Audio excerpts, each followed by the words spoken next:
I am Hemant Agarwal, host and coordinator for webinar conducted by chshelpforum.com. This website is specifically relating to various issues that can be experienced in cooperative housing societies. We short term we term it as CHS, and will benefit both the MC meaning managing committee, and the CHS members. It has very simple language articles, draft of applications, webinar videos, and more shall be added as and when time permits. We have also created a WhatsApp group only for housing society related matters. Anybody wishing to join may send a message or WhatsApp to me. My number is already there. Before we start, let me explain basics of today's topic. I'll display some sections which are very important for today's matter. Today's topic is related only to Maharashtra Cooperative Societies Act. I am not aware of whether this particular topic can be taken up in other states like Delhi, Calcutta, Madras, Gujarat, any other states. I'm not aware of it. So now before we start, let us understand who and what is MC, Managing Committee. It's a group or body of persons duly voted and elected by the general members of society. इसका मतलब ये हुआ कि आपके society member ने किसी को elect किया हुआ, वोट करके इलेक्ट किया हुआ है, और उसे हम मैनेजिंग कमिटी बोल सकते हैं. And for what purposes? It is for managing committees duties is like sole administrative, management, governing and empowered discretionary authority. इसका मतलब ये हुआ कि मैनेजिंग कमिटी जो एक्शंस लेती है मैनेजमेंट करने के लिए सोसाइटी में, जैसे स्टाफ किसको रखना है, मैनेजर किसको रखना है, ये किसको निकाल देना है, टाइमिंग्स तय वगैरह करना, ये सब काम मैनेजिंग कमिटी का. And it is the soul authority. उसके अंदर जनरल बॉडी को बोलने का अधिकार नहीं है. उसके अंदर कैसे अधिकार बनता है वो हम आज के वेबिनार में डिस्कस करेंगे. अब section 154B-1(9) committee means the managing committee और other governing body of a society to which the direction and control of the management of the affairs of a society is entrusted to. अब ये direction और control आप कैसे देते हो managing committee को, वो यहाँ पे डिफाइन है. ये चीज में डिफाइन है. आप इलेक्ट करते हो तब जाके ये डायरेक्शंस वगैरह मैनेजिंग कमिटी को मिलता है. अगर आप इलेक्ट नहीं करते हो मैनेजिंग कमिटी को, तो ये जो डायरेक्शंस है आप डायरेक्ट करते हो जनरल बॉडी के मीटिंग के माध्यम से, या general body means annual general body हो गया और स्पेशल जनरल बॉडी हो गया. Then there is another interesting section called 73(1). Management of every society shall vest in a committee. Committee कौन सी? जिसको आपने इलेक्ट किया हुआ है. तो कॉन्स्टिट्यूटेड हुआ. कॉन्स्टिट्यूटेड का मतलब इलेक्टेड. इलेक्टेड होने के बाद में उसको कॉन्स्टिट्यूट करना पड़ता है. मतलब रिटर्निंग ऑफिसर बोलता है कि ये चेयरमैन है, ये सेक्रेटरी है, ये ट्रेजरर है. This is the constitution. And they have to act under the act, rules and bylaws of the society, and shall exercise such powers and perform such duties as may be conferred and imposed respectively by this act. अब ये act क्या है? Let us understand this thing. Powers of general body members. तो section 72 says कि general body के meeting के समय, not otherwise, सिर्फ जनरल बॉडी के मीटिंग के समय, जैसे जनरल बॉडी की मीटिंग हुई आपके हॉल में, वहां पे नोटिस एजेंडा डिस्कस करना है, तो सिर्फ उस नोटिस और एजेंडा और कुछ भी नहीं, सिर्फ उस नोटिस और एजेंडा पे जनरल बॉडी का अथॉरिटी फाइनल होगा. डे टू डे फंक्शनिंग में जनरल बॉडी का कोई रोल नहीं है, कोई वर्ड नहीं है, कोई जुरिस्डिक्शन नहीं है, कोई हक नहीं है कि मैनेजिंग कमिटी को बोले कि आप ये सारी चीजें करो. So this section clearly states, section 72 ये बोलता है कि जनरल बॉडी का authority in general meeting, summoned in such manner. Summoned in manner मतलब आपको प्रायर नोटिस एजेंडा देना है. अगर special general body managing committee ने कॉल किया हुआ है तो कम से कम 5+1 डेज का नोटिस एजेंडा देना है. अगर एजीएम कॉल किया है तो 14+1 डेज का नोटिस एजेंडा देना है. और एजेंडा प्रायर एजेंडा देना compulsory. Without agenda the managing committee or the general body cannot discuss or pass any resolutions to that effect.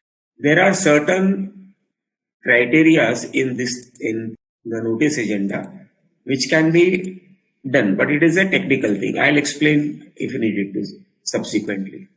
Now there is an interesting section which is the topic of today.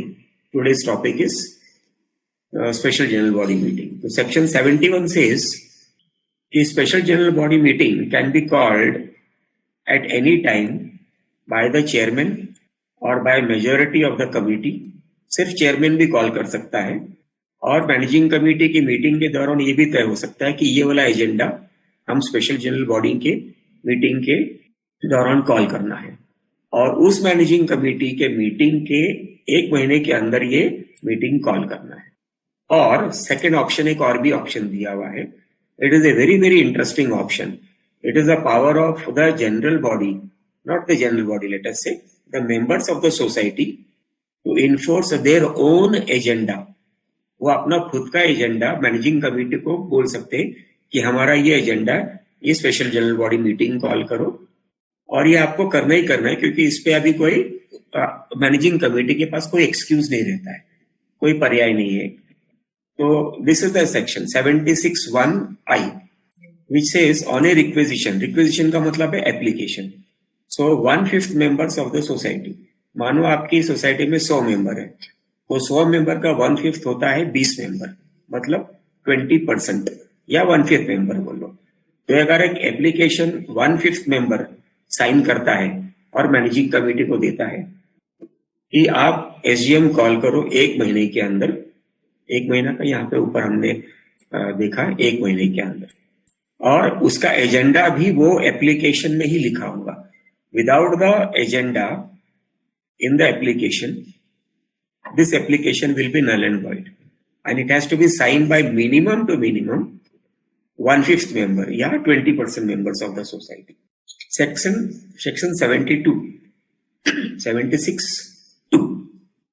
where committee whose duty was to call such meeting. I have highlighted certain portions in green, ignored the rest of it for the time being.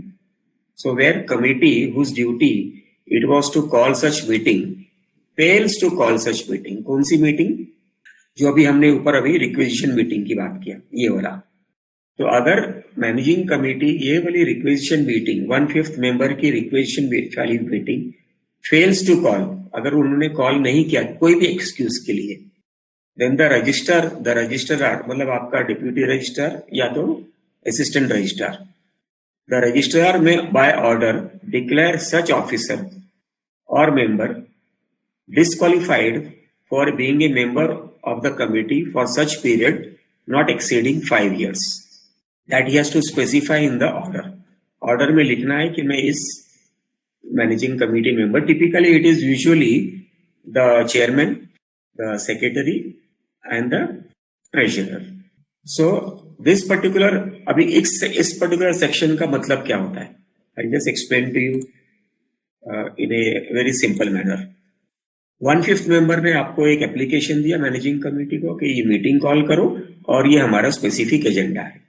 अगर आप meeting नहीं call करते हो तो ये वाले section के अनुसार मैनेजिंग कमेटी जो रिस्पॉन्सिबल है whose duty it was to call such a meeting, managing committee whose duty it was to call such meeting.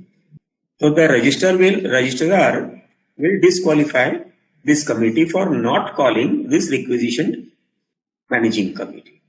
अब ये पावर कहाँ से आता है जनरल बॉडी को?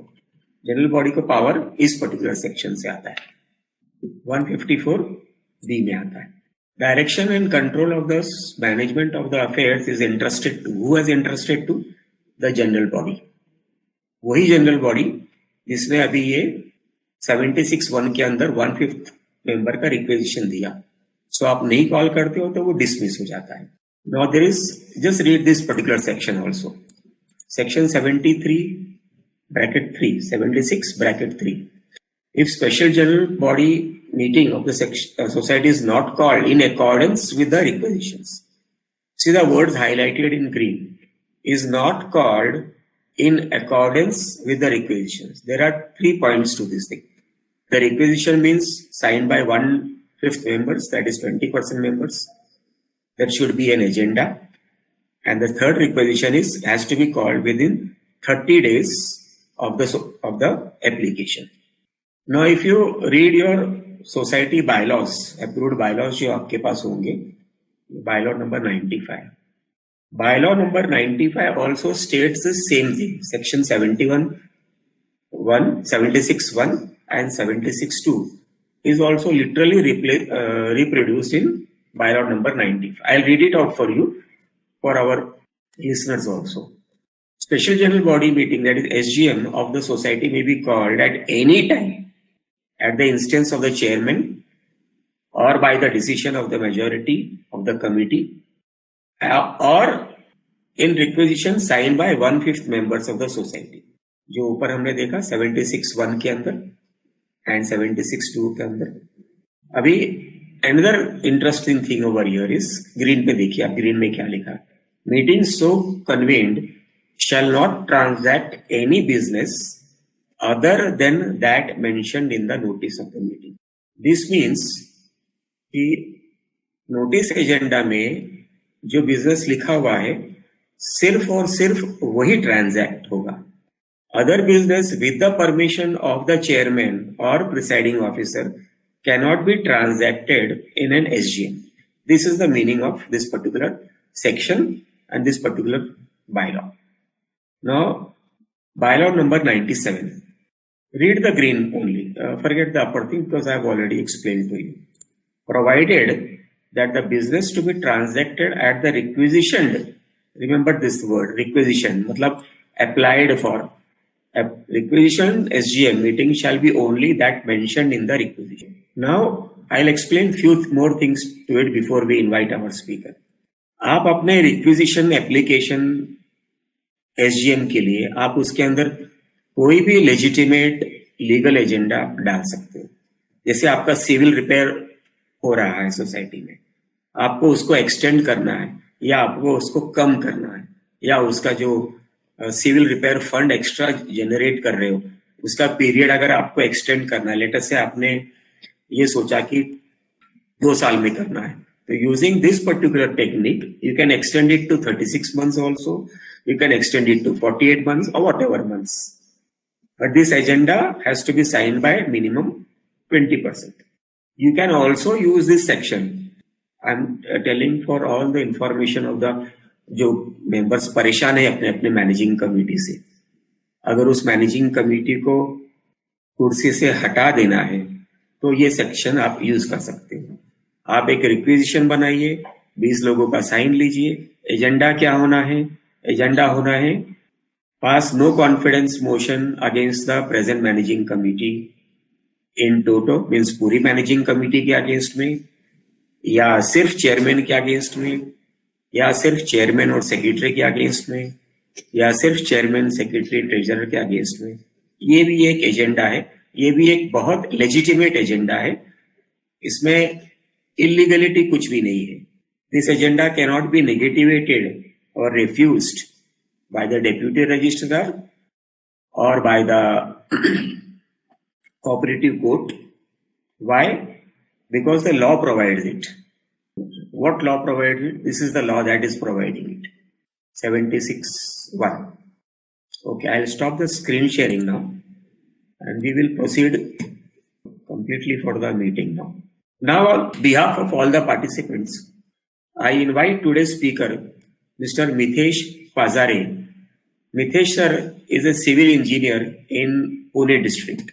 He is from Pune and has nearly 17 years of experience in his civil engineering field. 17 साल बहुत बड़ा पीरियड होता है एक्सपीरियंस जमा करने के लिए. Recently, he had experience as a housing society activist wherein he raised objections relating to the costs imposed on all members of the society relating to parking stickers. उनके सोसाइटी में ये decide हुआ कि गाड़ियां खड़ी होती है तो सबको पार्किंग स्टिकर देना चाहिए. आपके जानकारी के लिए मैं ये बता दूं कि सोसाइटी के अधिकार में पार्किंग स्टिकर्स देना इलीगल है. पार्किंग स्टिकर्स देने का मतलब आपके प्राइवेसी को ब्रीच करना.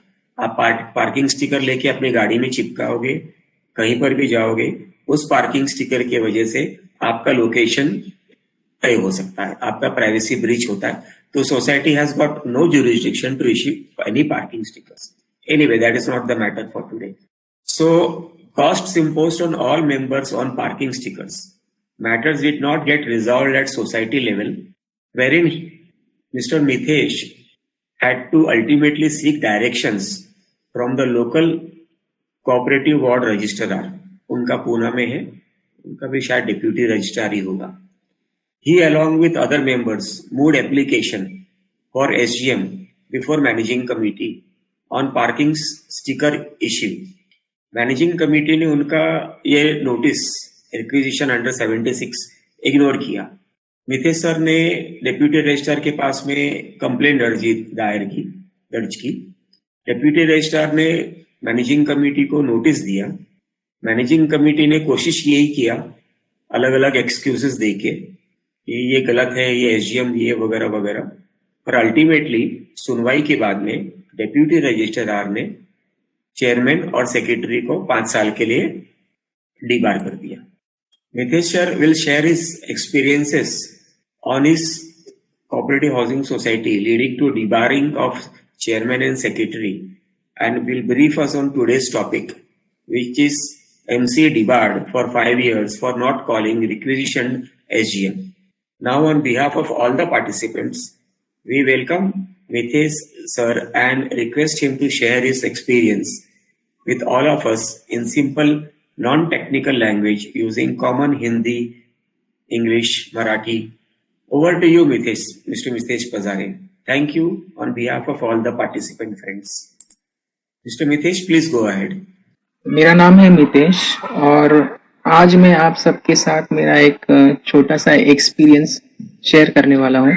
आशा करता हूँ कि ये सुनने के बाद आप में थोड़ी हिम्मत आए, थोड़ा मोटिवेशन मिले, और आशा करता हूँ कि ये सुनने के बाद आप लोगों को थोड़ी हिम्मत मिले, थोड़ा मोटिवेशन मिले, क्योंकि मैंने खुद ने कभी सपने में भी नहीं सोचा था कि मेरी वजह से हमारी सोसाइटी के सेक्रेटरी और चेयरमैन 5 साल के लिए डीबार हो सकते हैं, जबकि मैं मेंबर भी नहीं हूँ. मैंने फ्लैट मेरे पापा के नाम पे है. तो मैं पूना में रहता हूँ.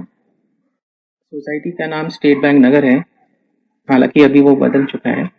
वैसे हम विदर्भ से हैं, पर पापा को पूना में अच्छी सरकारी नौकरी लग गई करके हम पूना में आए. और जो एक बार पूना आता है वो पूना में ही बस जाता है. पूना का वेदर इतना अच्छा है. मैं थोड़ा सा हिस्ट्री बताता हूँ पहले, यानी आपको समझ में आए. 1992 में मेरे फादर ने इस सोसाइटी में फ्लैट बुक किया था, पर हमको पोजीशन मिला ईयर 2000 में, क्योंकि ज़मीन का कुछ विवाद चल रहा था. अभी चल रहा है 2021, तो मुझे इस सोसाइटी में 20 साल हो गए हैं. अभी मैं 40 साल का हूँ. तो 20 साल पहले मैं काफ़ी यंग था. मुझे MCS एक्ट, बाईलॉज ये सब कुछ पता नहीं था. तभी मुझे बस इतना पता था कि सोसाइटी का सेक्रेटरी कौन है, और आज तक वही आदमी है. पहले सोसाइटी में बच्चे लोग बिंदास खेलते थे, फुटबॉल बोलो, क्रिकेट बोलो, तभी खुशी खुशी बच्चे लोग खेलते थे. पर ये सेक्रेटरी जो है वो हमेशा बच्चों को बहुत तंग करता था, बहुत टोकता था. ये मत खेलो, वो मत खेलो, ऐसा मत करो, वैसा मत करो. इतना तक तो बात समझ में आती है कि क्रिकेट मत खेलो, कांच टूट जाएंगे, फुटबॉल मत खेलो, किसी को लग जाएगा. पर हमारी सोसाइटी में एक छोटा सा गार्डन है, लॉन, हरा भरा. सेक्रेटरी ये कहता था कि भाई गार्डन पे भी मत खेलो. गार्डन घास पे पैर रखोगे तो घास मर जाएगी. तो एक बार मैं सेक्रेटरी से मिला और उससे पूछा, भाई घास पे क्यों नहीं खेले, फिर बच्चे लोग खेलेंगे कहाँ। तो उसने मुझे बस एक बात कही कि भाई हु आर यू, यानी तुम हो कौन। तब मुझे पता नहीं चला कि भाई ये ऐसे क्यों पूछ रहा है, मैं कौन हूँ और उससे फर्क क्या पड़ता है। मुझे लगा शायद उसको मराठी तो आती नहीं है, हिंदी भी टूटी फूटी आती है, इसलिए शायद इंग्लिश बोल रहा होगा। तभी मैंने उस बात पे इतना ध्यान नहीं दिया। फिर सेक्रेटरी ने क्रिकेट और फुटबॉल ये खेलों को सोसाइटी में इलीगल घोषित कर दिया। फिर भी बच्चे तो बच्चे हैं, क्रिकेट तो इंडिया का नेशनल स्पोर्ट है, फिर भी हम लोग खेलते थे। और सोसाइटी सेक्रेटरी को ये बात बिल्कुल पसंद नहीं आई। तो जब ऐसे बच्चे लोग खेलते थे तो फिर वो धमकाता था, और अभी तो वो बच्चों को हाथ भी उठाने लग गया था। तो ये बात मुझे बिल्कुल पसंद नहीं आई। तो मैंने फिर से एक बार सेक्रेटरी को मिला और उसको पूछा, भाई छोटे बच्चे खेलते हैं तो उनको खेलने दो, उनका बचपन क्यों छीन रहे हो, और छोटे बच्चों पे हाथ उठाने की क्या जरूरत पड़ती है। तब उसने मुझसे फिर से कहा कि भाई हु आर यू। तब मुझे समझ आया कि सोसाइटी में फ्लैट जिसके नाम पे होता है वही आदमी सोसाइटी रिलेटेड मैटर्स में कुछ बोल सकता है, इसलिए बाकी लोगों का तो सेक्रेटरी कुछ सुनेगा नहीं। खैर, हर सोसाइटी में कुछ ना कुछ प्रॉब्लम होते हैं। हमारे भी सोसाइटी में काफी प्रॉब्लम्स है, उसमें से कुछ जो गंभीर है वो मैं आपको बताता हूँ। सबसे पहली बात है सोसाइटी का कन्वेंस डीड। 1992 में फ्लैट बुक किया था और आज तक सोसाइटी का कन्वेंस डीड हुआ ही नहीं, और पिछले 20 सालों से एक ही आदमी सेक्रेटरी है। ठीक है, ये हुआ कन्वेंस डीड का। वो तो मेरे ख्याल से काफी सोसाइटियों का हुआ नहीं है। दूसरी गंभीर बात यह है कि इलीगल कंस्ट्रक्शन। हर सोसाइटी में पीने के पानी की टंकी होती है और एक बोरिंग के पानी की टंकी होती है। हमारी सोसाइटी में भी एक बोरिंग की टंकी है 4 बाय 5 फीट की। इस बोरिंग की टंकी का जो पंप है उसको ज्यादातर सोसाइटी की तरह एक टीन के डब्बे से भी ढक के रखा तो भी बात चल जाती है। बारिश में कभी कभी पंप खराब हो जाता है। पर कभी आपने सुना है कि सोसाइटी ने इस पंप के लिए बाकायदा एक पंप रूम बनाई? हमारे सेक्रेटरी ने बिना एजीएम के अप्रूवल से इस पंप के नाम पे एक 4 बाय 5 फीट की रूम बनाई, वो भी ब्रिक और मोर्टर विद प्लास्टर। ये 2017 की बात है। जब हम में से कुछ लोगों ने इस इलीगल कंस्ट्रक्शन की तकरार पीएमसी में की तो पीएमसी ने सोसाइटी को पेनल्टी लगा दी। पेनल्टी लगाने के बाद सेक्रेटरी ने तुरंत एक एजीएम बुलाई और एसजीएम बुलाई और उसमें कहा कि भाई हमने तो सोसाइटी के भले के लिए रूम बनाई थी, फिर भी कुछ लोगों ने तकरार की है, तो अब पीएमसी ने हमको पेनल्टी लगाई है तो सबको कंट्रीब्यूट करके पेनल्टी देनी पड़ेगी। अब हमारी सोसाइटी के सब लोग काफी सभ्य लोग हैं, यानी डिसेंट लोग हैं, उनको झंझट नहीं चाहिए, इसलिए जो सेक्रेटरी बोल रहा उसको हाँ कह दिया और ज्यादा सवाल नहीं पूछे। पर कुछ लोगों ने पूछा कि भाई ये तो सरासर नाइंसाफी है, आपने किससे पूछ के बनाई और हम क्यों पैसे भरे। तब हमारे सेक्रेटरी ने एक चाल चली और उसने सबको एक सपना दिखाया। उसने कहा कि ये इलीगल कंस्ट्रक्शन को मैं लीगल करवा सकता हूँ, क्योंकि हर सोसाइटी को 300 स्क्वायर मीटर या स्क्वायर फीट उतने लिमिट तक का इलीगल कंस्ट्रक्शन को लीगल करवा सकते हैं या उसे माफ करवा सकते हैं। तो सेक्रेटरी ने कहा कि मैं सोसाइटी के आर्किटेक्ट से मिलूंगा, लेआउट में वो रूम दिखाऊंगा, पीएमसी से सैंक्शन करवाऊंगा, जो पैसे चाहिए वो भरूंगा और इस इलीगल को लीगल करवा दूंगा। पर इस चीज के लिए सब मेंबर्स को 7,000 रुपए कॉन्ट्रीब्यूशन देना पड़ेगा। अब जैसे मैंने पहले कहा कि सोसाइटी के सब लोग तो काफी सभ्य है, उन्होंने ज्यादा सवाल नहीं पूछे और सेक्रेटरी ने ये प्रस्ताव पास करवा लिया और सब लोगों को 7,000 रुपए भरने पड़े। 2017 की बात है ये, और आज तक 1 इंच भी इलीगल कंस्ट्रक्शन लीगल नहीं हुआ है, और मुझे लगता भी नहीं कि होगा। हमारी सोसाइटी में है 84 मेंबर्स। सबसे 7,000 रुपये इकट्ठा करके 5.5 लाख रुपए जमा हुए। वो पैसे सोसाइटी ने ना ही पीएमसी के पेनल्टी में दिए, ना ही उसका कुछ किया। उन पैसों को सोसाइटी ने एफडी करवा दी और उसका इंटरेस्ट खुद खा रहे हैं। जिन लोगों ने 7,000 रुपये भरे उनको 5 पैसे का फायदा नहीं हुआ। खैर, ये हुई दूसरी बात। अब तीसरी बात जिससे मेरा सीधा सीधा संबंध है वो है पार्किंग के स्टिकर। आजकल हर सोसाइटी में 2 व्हीलर और 4 व्हीलर के लिए पार्किंग के स्टिकर होते हैं और ज्यादातर ये फ्री दिए जाते हैं, ऐसा मेरा मानना है। हमारे सेक्रेटरी ने 2019 में मार्च महीने में एक नोटिस लगाई। उसमें लिखा कि 1 अप्रैल से सब गाड़ियों को स्टिकर कंपलसरी होंगे।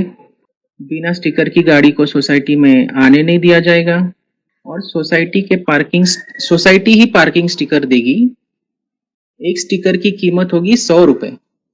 एक स्टिकर 100 रुपए का। ये नोटिस पढ़ने के बाद मैं तो हैरान हो गया।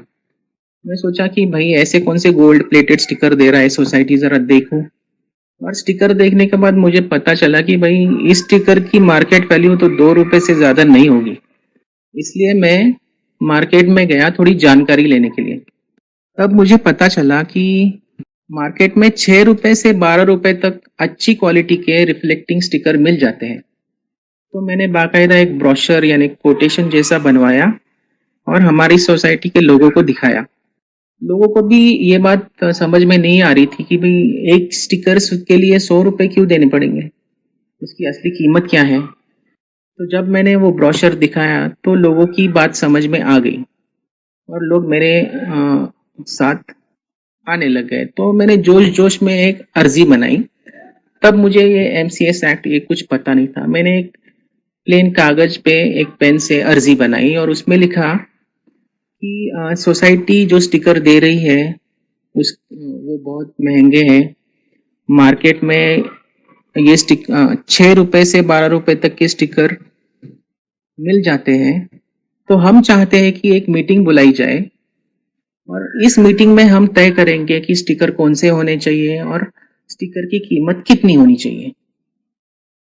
तो मैंने एक ऐसी अर्जी बनाई और 21 यानी 21 लोगों की साइन लेने में मैं कामयाब रहा और ये अर्जी मैंने दी सेक्रेटरी को। इस अर्जी की तारीख थी 31 मार्च 2019। मैंने सोचा कि कुछ दिनों में रिप्लाई आ जाएगा या फिर एसडीएम होगी, पर 15 दिन हो गए, ना ही कोई रिप्लाई आया ना ही मीटिंग हुई। सेक्रेटरी मुझे हमेशा कहता था कि भाई हु आर यू, शायद इसलिए उसने इस अर्जी को कुछ महत्व नहीं दिया होगा। फिर उदास होके मैं हमारी सोसाइटी के एक बहुत अच्छे मेंबर हैं जोशी अंकल, उनके पास गया। मैं आपको बताना चाहूंगा कि जोशी अंकल इस सेक्रेटरी के खिलाफ पिछले 18 सालों से लड़ रहे हैं क्योंकि सोसाइटी ने उन पे बहुत नाइंसाफी की है। सोसाइटी ने उनके खिलाफ 7 केसेस फाइल किए, रजिस्ट्रार से लेके जॉइंट रजिस्ट्रार तक, और सोसाइटी के पास तो लॉयर भी है। फिर भी 7 केस सोसाइटी हार गई। जोशी अंकल ने अकेले बिना वकील के वो केसेस जीत लिए, क्योंकि उन्होंने सारी जानकारी जुटाई। तो उनको अच्छे से पता था कि भाई ये सेक्रेटरी की मेंटेलिटी क्या है। तो मैं जब उनसे मिलने गया तो सबसे पहले उन्होंने मुझे एक कहानी सुनाई और ये मैं आपको खास करके सुनाऊंगा, तब आपको थोड़ा आइडिया आएगा कि हम कैसी दहशत में रहते थे 20 सालों तक।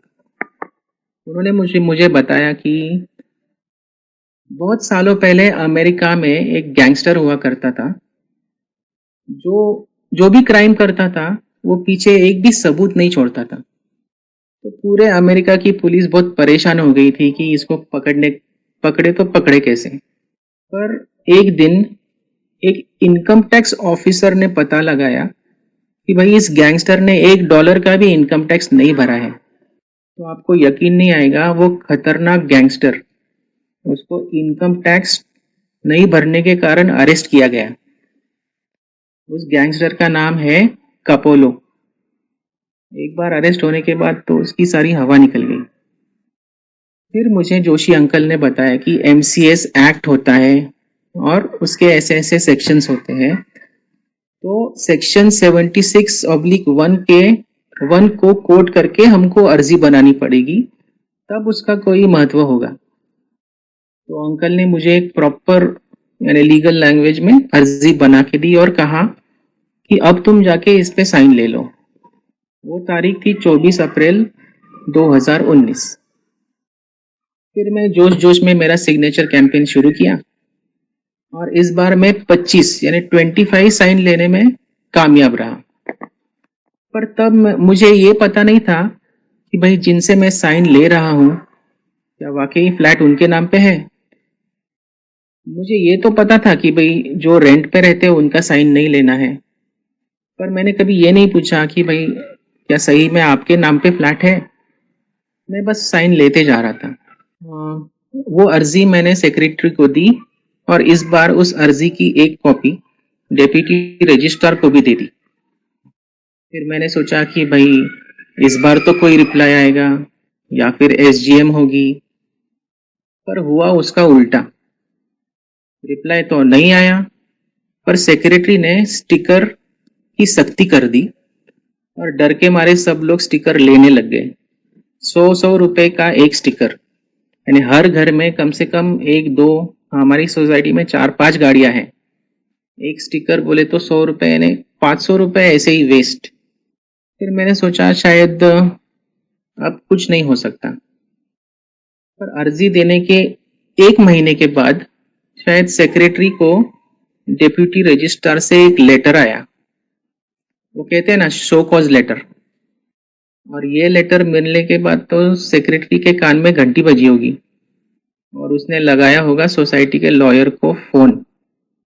मैंने सुना है कि लॉयर ने तब ऐसी सलाह दी थी कि कम से कम 1/4 मेंबर्स होने चाहिए। 1/4 होना मेंबर्स होना जरूरी है, तभी SGM लेनी पड़ेगी, वरना SGM लेने की कोई जरूरत नहीं है। तो ये बात सेक्रेटरी की समझ में आ गई और वो लग गया अपने काम पे। सबसे पहले उसने क्या किया, जो 25 लोगों की साइन थी उसमें से उसने ऐसे लोग निकाले जो डिफॉल्टर हैं और बाकायदा एक लिस्ट बना के रजिस्ट्रार को भेज दी कि इन 25 लोगों में से ज्यादा लोग तो डिफॉल्टर हैं। फिर उन 25 लोगों में से उसने ये ढूंढा कि वाकई में ये लोग मेंबर है कि नहीं, और अनफॉर्चुनेटली 2 लोग उसको ऐसे मिल गए जिनके नाम पे फ्लैट नहीं था। तो 25 में से 2 गए, बचे 23, और लॉयर के हिसाब से 84 का 1/4 हुआ 21। खैर, फिर सेक्रेटरी ने और 2 लोग ऐसे ढूंढे जिनको पता नहीं क्या पट्टी पढ़ाई उसने। उन 2 लोगों ने एक ऐसा लेटर बनवाया जिसमें साफ तौर पे लिखा कि जब मैं उनके पास साइन लेने गया था तब मैंने उनको कुछ और बताया और किसी और कागज पे साइन ली, यानी झूठी जानकारी देके साइन ली, इसलिए वो 2 लोग उनकी साइन विड्रॉ करते हैं। तो 23 में से 2 गए, बचे 21। फिर सेक्रेटरी इतने पे भी नहीं रुका। 21 में से एक साइन ऐसी ली थी मैंने जो मेंबर के वाइफ की थी। अभी मेंबर के वाइफ की साइन मैंने इसलिए ली क्योंकि अनफॉर्चुनेटली 6 महीने पहले मेंबर चल बसे थे, इसलिए मैंने वाइफ की साइन ली। तो सेक्रेटरी ने क्या दिमाग लगाया कि अभी तक वाइफ के नाम पे फ्लैट ट्रांसफर नहीं हुआ है, इसलिए वो साइन भी इनवैलिड। तो 21 में से एक गया, बचे 20। फिर आया सुनावनी का यानी हियरिंग का दिन। क्योंकि मैं तो मेंबर नहीं हूँ, फ्लैट तो मेरे पापा के नाम पे है, इसलिए हियरिंग में मुझे तो नहीं शामिल किया गया। इसलिए मुझे पता नहीं कि पहली हियरिंग में हुआ क्या, पर मुझे इतना पता चला कि वो जो रजिस्ट्रार है कुछ दिनों के बाद उस रजिस्ट्रार का ट्रांसफर होने वाला है। अब इस वजह से या पता नहीं किस वजह से हियरिंग होने के कुछ ही दिनों बाद रजिस्ट्रार से एक नोटिस आई सेक्रेटरी को, और उस पे साफ तौर पे लिखा था क्यों ना मैं सेक्रेटरी और चेयरमैन को 5 साल के लिए डीबार कर दूं क्योंकि उन्होंने एसजीएम नहीं ली। और ये सच है। ये लेटर मिलने के बाद सेक्रेटरी को तो शौक ही लगा होगा और उसने फिर से सोसाइटी के लॉयर को फ़ोन किया। तो मैंने सुना है कि लॉयर ने ऐसी सलाह दी कि भाई कोई बात नहीं, आप अभी एक एसजीएम ले लो और उसमें स्टिकर का पॉइंट रखो। वैसे भी वो रजिस्ट्रार का तो ट्रांसफ़र हो गया है। जो नया रजिस्ट्रार आएगा उसको हम कोई ऐसी दुख भरी कहानी सुनाएंगे कि भाई इस वजह से हम एसजीएम नहीं ले सके। फिर सेक्रेटरी ने नोटिस बोर्ड पे एसजीएम की नोटिस लगाई, पर हम लोगों ने सोचा अभी नोटिस लगाने का क्या फ़ायदा, ज़्यादातर लोगों ने स्टिकर तो ले लिए हैं 100-100 रुपए के। तो हमने उस एसजीएम का बहिष्कार किया। फिर भी सेक्रेटरी ने एसजीएम ले ली, उसके मिनट्स भी बनाए और एक कॉपी भेज दी रजिस्ट्रार को। फिर आया हियरिंग का दिन।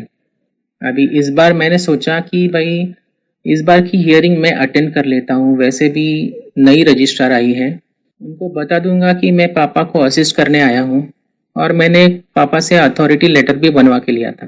सेक्रेटरी भी पहुंचा उनकी फौज लेके, यानी secretary, chairman, treasurer, sub committee member और सोसाइटी का लॉयर भी 2 असिस्टेंट लेके आया था और हमारी टीम से बस 4-5 ही लोग थे। तो उस दिन सबसे पहले रजिस्ट्रार मैडम ने फैक्ट्स चेक किए, यानी कागज में जो लिखा था वो सब चेक किया और सब कुछ ठीक से चेक करने के बाद रजिस्ट्रार मैडम ने कहा क्यों ना आज हम आर्ग्यूमेंट कर ले। मैंने देखा कि लॉयर तो आर्ग्यूमेंट के लिए रेडी नहीं था, देख के ही समझ रहा था, पर क्योंकि वो 2 असिस्टेंट लेके आया था इसलिए वो बोला ओके आर्ग्यूमेंट कर लेते हैं। लॉयर ने सबसे पहले कहा कि 25 साइन जो है इनमें से ज़्यादातर लोग डिफ़ॉल्टर हैं और डिफ़ॉल्टर लोगों को एसजीएम बुलाने का कोई हक नहीं, इसलिए आप इस अर्जी को खारिज कर दीजिए। इस पर हमारी टीम ने कहा अच्छा दिखाओ रिकवरी सर्टिफिकेट कहाँ है, या फिर दिखाओ कि सोसाइटी की ड्यू डिमांड नोटिस वो कहाँ है। लॉयर को पता था कि भाई सोसाइटी ने किसी भी डिफॉल्टर को ड्यू डिमांड नोटिस नहीं भेजी है, इसलिए फिर उसने ये मुद्दा छोड़ के दूसरा मुद्दा उठाया। लॉयर ने कहा कि 25 साइन जो है उनमें से ज़्यादातर लोग नॉन एक्टिव मेंबर्स हैं। ये 2019 की बात है, तभी एक्टिव नॉन एक्टिव मेंबर हुआ करते थे शायद। तो लॉयर ने कहा कि ज़्यादा से ज़्यादातर लोग नॉन एक्टिव मेंबर हैं। इस पे हमने कहा कि हमारी सोसाइटी, अच्छा इससे पहले एक बात बताता हूँ, हमारी सोसाइटी पहले एक फेडरेशन का हिस्सा हुआ करती थी। 7 सोसाइटीज़ का फेडरेशन था, पर 2016 में सब सोसाइटीज़ बाइफरकेट हो गई और हमारी सोसाइटी दूसरे नाम से रजिस्टर हो गई। तो जब लॉयर ने कहा कि सब नॉन एक्टिव मेंबर्स हैं, तब हमारी टीम ने कहा कि भाई 2016 में हमारी सोसाइटी नए नाम से रजिस्टर हुई है, अब तक 5 साल तो हुए नहीं, फिर नॉन एक्टिव मेंबर कैसे हुआ है। लॉयर को समझ में आ रहा था कि रजिस्ट्रार मैडम उसकी बातों को ज़्यादा वैल्यू नहीं दे रही थी। फिर लॉयर ने एक दुख भरी कहानी सुनाई। उसने कहा कि दरअसल सोसाइटी का जो सेक्रेटरी है उसके माँ या बाप कोई तो चल बसे करके सेक्रेटरी को जल्दी आधी रात गांव जाना पड़ा और गांव में वो 2-3 महीने अटक गया, इसलिए सेक्रेटरी बेचारा एसजीएम तो नहीं ले सका। फिर रजिस्ट्रार मैडम ने कहा अच्छा फिर चेयरमैन क्या कर रहे थे। फिर लॉयर ने कहा कि चेयरमैन के साथ भी कुछ ऐसा ही हुआ। दरअसल चेयरमैन के बच्चे वो बहुत बीमार हो गए और वो इंडिया में नहीं, इंडिया के बाहर बीमार हुए थे, इसलिए चेयरमैन बहुत बिजी हो गए, वो भी एसजीएम नहीं ले सके। आगे लॉयर ने ऐसा भी कहा कि हमने अभी कुछ ही दिनों पहले एसजीएम ले ली है और उसमें पार्किंग स्टिकर का पॉइंट डिस्कस किया है, फिर भी ये यानी हमारी पार्टी के लोग उस एसडीएम में शामिल नहीं हुए। इससे साफ पता चलता है कि हमारी जो टीम है जिन्होंने अर्जी की थी उनको एसडीएम से कोई लेना देना नहीं, उनको खाली सेक्रेटरी और चेयरमैन को परेशान करना है। रजिस्ट्रार मैडम बोली कि अच्छा, चेयरमैन बिजी थे तो बाकी के कमेटी मेंबर क्या कर रहे थे, और अर्जी के 30 दिन में आपने एसडीएम नहीं ली, फिर अभी क्यों ली। फिर लॉयर ने कुछ दस्तावेज निकाले और रजिस्ट्रार मैडम को दिखाए। तब उसने कहा कि 25 साइन में से तीन तीन लोग ऐसे हैं जिनके नाम पे अभी फ्लैट नहीं है, और 2 लोगों का लेटर हमारे पास है जिसमें उन्होंने साफ कहा है कि ये जो साइन लिया गया है वो गलत जानकारी देके लिया है, इसलिए वो साइन विड्रॉ करते हैं। फिर लॉयर ने कहा कि एमसीएस के एक्ट 76/1 के हिसाब से 1/4 मेंबर का होना जरूरी है, और ये सच है। वो 1/4 लॉयर को लग रहा था 1/4। तो लॉयर ने कहा कि हमारी सोसाइटी में 84 लोग हैं, 84 का 1/4 हुआ 21, और 25 में से 5 गए तो बचे 20, इसलिए आप इस अर्जी को खारिज कर दीजिए।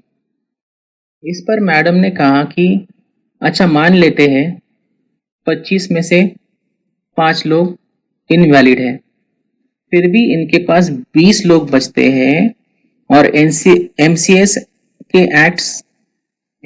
एक्ट के सेक्शन 76(1) के हिसाब से 1/4 नहीं 1/5 मेंबर होने चाहिए, जो कि इनके पास है। अब बताइए आपने एसजीएम क्यों नहीं ली। अभी ये सुनने के बाद मुझे समझ में आ गया कि हम लोग केस जीत गए हैं, और मैं हियरिंग से बाहर आया और मैंने हमारे व्हाट्सएप ग्रुप में एक मैसेज डाला। उसमें लिखा कि आज विजयादशमी मना लो, रावण को जलाने का समय आया है। फिर मुझे पता चला कि रजिस्ट्रार मैडम ने केस फाइल क्लोज कर दी, और लॉयर को कहा कि ऑर्डर भी मैं आज ही निकालूंगी। फिर सेक्रेटरी और उसकी टीम बाद में कहाँ गायब हो गई पता नहीं। हमारी टीम वहीं पे रुकी थी। शाम को 6 बजे तक हमारे हाथ में ऑर्डर मिल गया था।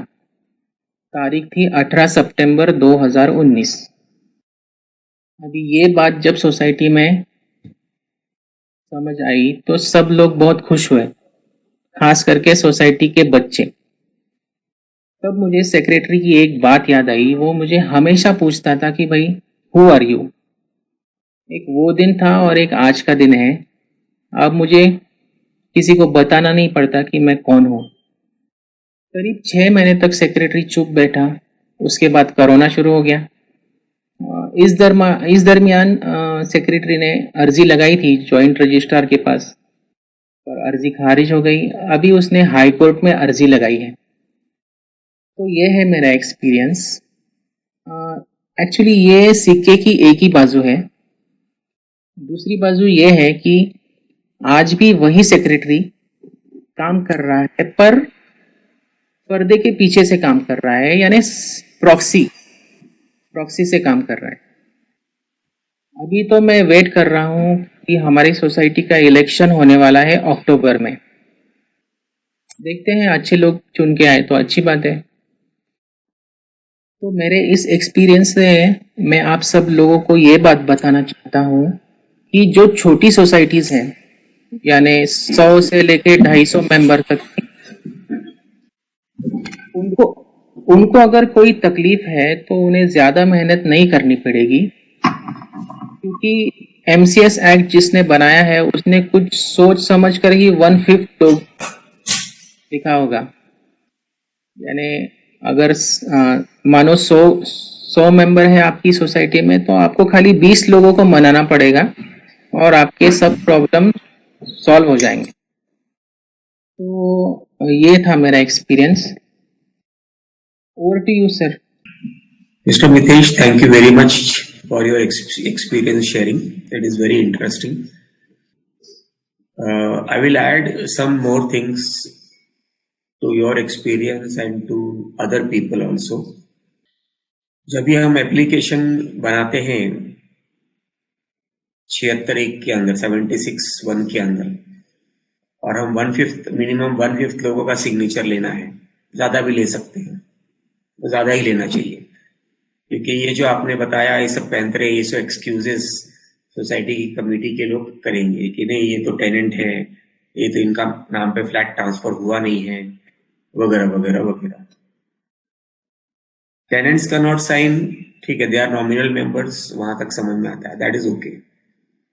और जिनके नाम पे फ्लैट ट्रांसफर नहीं हुआ है, they can definitely sign because they are already deemed members. When they bought the flat, they had given what is called as Form 20(2) to the society of their intention to buy the flat. And the society did not object, and the sale transaction went through. Now, when they apply for membership, it is automatically deemed to be granted, but still there is a gestation period of 90 days for the managing committee to give them membership or to refuse them. The society cannot refuse them membership. The refusal part comes only when the original member, that is the seller, is a defaulter. और second point is कि उसका कोई mortgage loan bank से बाकी था, जिसका undertaking society ने लिया हुआ है लीन मार करके. This are the only two criterias. These are the only two criteria for which a membership can be stopped. But this too also is not an excuse to stop. ये भी कोई बहाना नहीं है रोकने का, बिकॉज जब बायर और परचेजर फॉर्म नंबर 20(1) और फॉर्म नंबर 20(2) जब सोसाइटी को देते हैं, तो सोसाइटी के पास 15 दिन होता है इस चीज को ऑब्जेक्शन लेने का.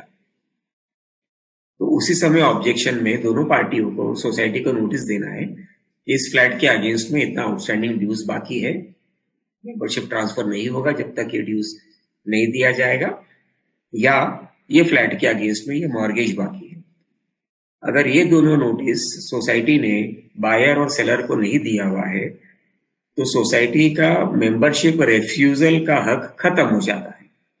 तो hence this members whose actual memberships are not transferred, they are deemed members and they are entitled to sign any and all documents of the society, including this SGM requisition application also. अब managing committee को अगर एक अर्जी मिली है, तो managing committee को उस पर अमल करना है, कार्यवाही करना है. They have to take action and they have to honour that SGM requisition. अब वो SGM मीटिंग में जो फैसला होगा वो फाइनल होगा. फैसला होने के पहले मैनेजिंग कमेटी उस पे एक्सक्यूजेस या अड़चने पैदा नहीं कर सकती, जैसे आपके केस में हुआ. ये अधिकार में नहीं है.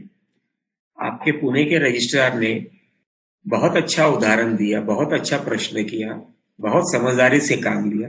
मैं आपको ये भी बता दूं कि ऐसे ऑर्डर्स बहुत कम निकलते हैं, बिकॉज कई रजिस्ट्रार ये एक्सक्यूज लेते हैं कि नहीं एक छोटी सी बात है, सोसाइटी के कार्यवाही में अड़चन पड़ेगी, बाकी लोगों का नहीं होगा, मैनेजिंग कमेटी माफी मांग रही है, वगैरह वगैरह. ये प्रचलन खास करके मुंबई में बहुत है, लेकिन आपके रजिस्ट्रार ने बहुत समझदारी का काम लिया. It is an appreciative thing. Now there are few questions in the chat box. We will first take those questions in the chat box. We will take a one question per member only.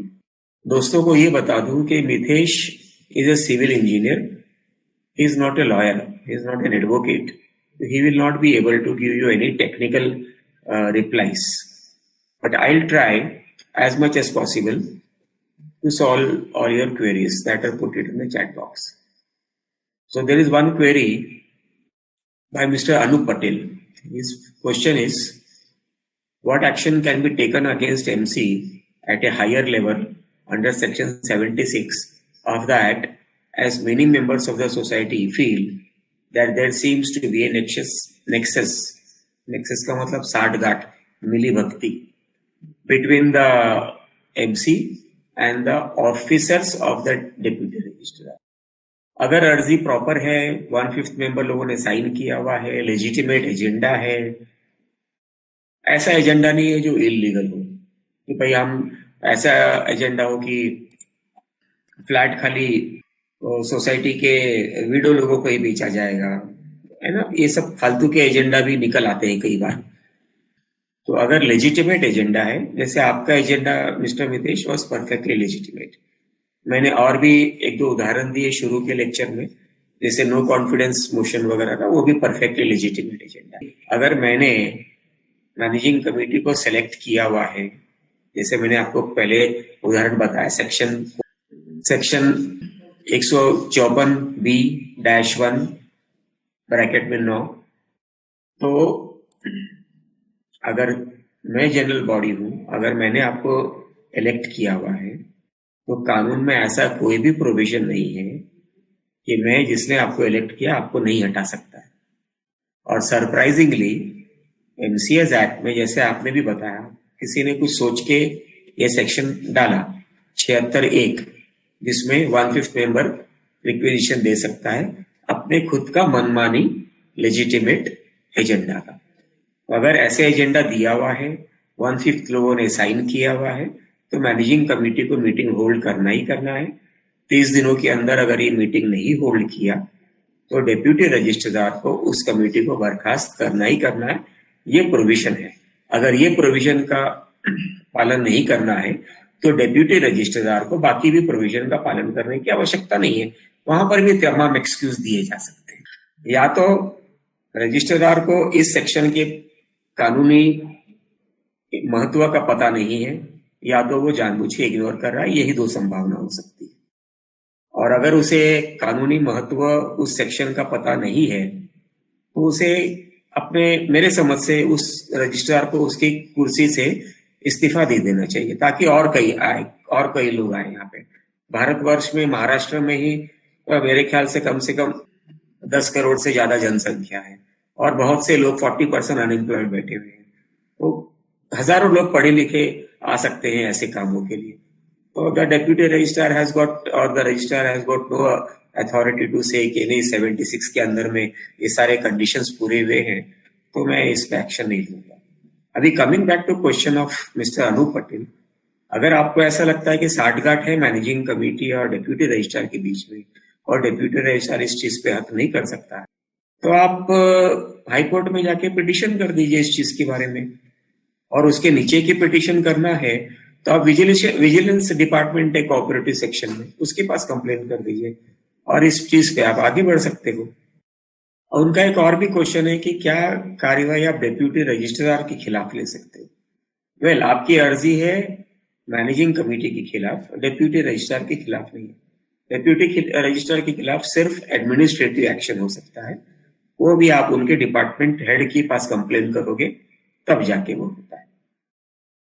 Mister Kapadia का एक question है कि requisition can it only state we have lost confidence in the MC और reasons of it also are to be given. You have to give some reason. What is the no confidence? मुझे ये आदमी पसंद नहीं है तो बताओ तो सही उसका, कि उसका चेहरा पसंद नहीं है, या उसका परिवार पसंद नहीं है, या उसका घर का फर्नीचर पसंद नहीं है। आपके मैनेजिंग कमेटी के रिलेटेड में क्या कॉन्फिडेंस पसंद नहीं है? वो चिल्लाता है, वो लोगों को गाली देता है, वो थप्पड़ मारता है, मैनेजिंग कमेटी मीटिंग नहीं होल्ड करता है, दादागिरी करता है, वगैरह वगैरह। ऐसा कुछ तो भी एक्सक्यूज तो कोई रीजंस तो देना है।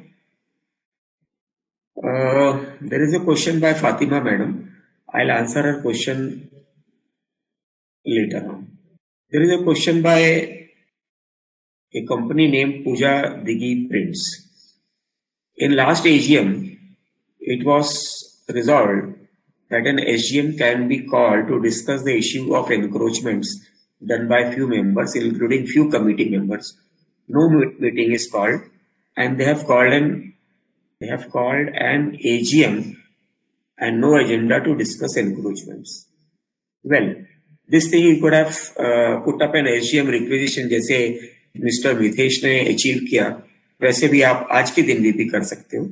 आप 1/5 मेंबर लोगों का सिग्नेचर लो, रिक्वेजिशन डालो to discuss and decide about the encroachments done by few managing committee members and few general members. आप उस एसजीएम के रिक्विजिशन में ईच मेंबर का नाम डाल सकते हो, और अगर कोई सपोर्टिंग डॉक्यूमेंट्री एविडेंस है तो वो भी अटैच कर सकते हो। और वैसे भी एनक्रोचमेंट के बारे में आपकी सोसाइटी क्या कार्यवाही कर सकती है, उनका कोई अधिकार नहीं है। ये एनक्रोचमेंट वगैरह के बारे में जो कार्यवाही जो अल्टीमेटली करना है और होना है वो म्युनिसिपल ऑफिस में है। तो आपको ये सलाह दी जाती है कि आप म्युनिसिपल ऑफिस में एमसीआईज एक्ट 488 के अंदर में एक अर्जी दाखिल कर दो, giving details of all the encroachment. आपके पास अगर कोई डॉक्यूमेंट्री एविडेंस वगैरह है तो वो भी आप उसमें लिख सकते हो। आप एसडीएम कॉल करोगे भी एनक्रोचमेंट के बारे में, और आप क्या उसमें डिसाइड करोगे कि भाई ये पेनल्टी लगा दो, मेंबर को नोटिस देंगे कि ये करोगे। पेनल्टी लगने से आपका एनक्रोचमेंट नहीं हट जाएगा, पर अगर म्युनिसिपल कॉर्पोरेशन को आप कंप्लेन करोगे तो वो पक्का ही आके एनक्रोचमेंट डिमोलिश कर देगा, जो आपका मकसद है। एक question is by Seema Tyagi. SGM was conducted by MC in 2019. Clear 5 days notice was not given. Agenda was circulated on 9th April 2019, and SGM was conducted on 14/4/2019, and agenda was not followed. I objected in writing when minutes were circulated on 21/4. My objection letter to the society gave to the registrar. Registrar took acknowledgement. Registrar did not act. Well, agenda was circulated on 9th April और meeting हुई 14 अप्रैल को। तो ये 5 दिन होता है या नहीं होता है, लेट अस काउंट। 9 तारीख को एजेंडा दिया तो 9 तारीख का एक दिन हुआ, 10 तारीख, 11 तारीख, 12 तारीख, 13 तारीख, तो ये 5 दिन हो गए आपके। और मीटिंग हुई उसके अगले दिन, मतलब 6ठे दिन मीटिंग हुई। तो ये 5 क्लियर डेज नोटिस हो ही गया। आपका कहीं गैर समझ है इस चीज के बारे में। बाकी एजेंडा अगर फॉलो नहीं किया हुआ है तो आप कोऑपरेटिव कोर्ट में सेक्शन 91 के अगेंस्ट अंडर में इस पर्टिकुलर मीटिंग को, रेजोल्यूशंस को रद्द करने का अर्जी डाल सकते हैं। जो हिस्ट्री आपने बताया हुआ है वो हिसाब से वो पूरा का पूरा मीटिंग और एजेंडा रद्द हो जाएगा। One question is by Atul Wable. When dismissed, our secretary has approached Joint Divisional Registrar and obtained stay. In case they manage to get the order of dismissal revoked, which is the next authority to which we can appeal? You can appeal before the cooperative department.